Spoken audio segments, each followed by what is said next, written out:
ئەو وەفدانەی کە دەچنە بەغداد پارتی وەک نوێنەری فەرمی حکوومەتی هەرێمی کوردستان لێیان دەڕوانێت لە کاتێکدا یەکێتی کە نوێنەری لە وەفدەکاندا نەبووە ڕای جیاوازتری هەیە.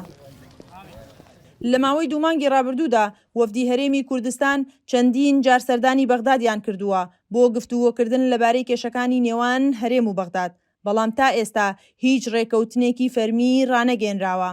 هەر خلافێکی ناوخۆیی هەرێمی کوردستان کاریگەری لەسەر پێگەی هەرێم دەکات، یەکێتی لە حکوومەت نەکشاوەتەوە ئەگەر بەشداری کوبوونەوەیەکیش نەبن، بەڵام لە ئەزۆل پێکێنەرێکی ئەساسی حکوومەتن و ئەو گفتوگوانەی کە دەکرێن لەگەڵ حکوومەت دەگرێن، ئەوە نییە بڵێن ئەگەر وەزیرێکی پارتی چوو یعنی لەگەڵ پارتی دەگرێت. ئەو وەفدانەی هەرێم کە سەردانی بەغدادیان کردبووە چارەسەرکردنی کێشەکان هیچ نوێنەرێکی یەکێتیان تێدا نەبوو بەهۆی بایکۆتکردنی کۆبوونەوەکانی ئەنجومەنی وەزیران لەلایەن تیمی یەکێتیەوە. ئەمە ژوای کردووە یەکێتی نکۆڵی لە فەرمیبوونی وەفدەکان بکات.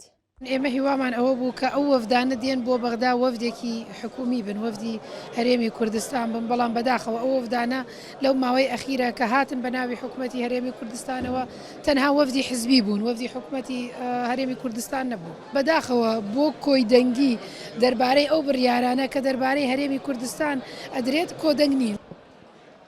یەکێتی و پارتی لە کاتێکدا ناکۆکی نێوانیان ڕەت ناکەنەوە، لەگەڵەوەشدا دان دەنێن بەوەی ناکۆکیەکان زیانی لە پێگەی هەرێمی کوردستان داوە لەسەر ئاستی سیاسی لە عێراق و دەرەوەش.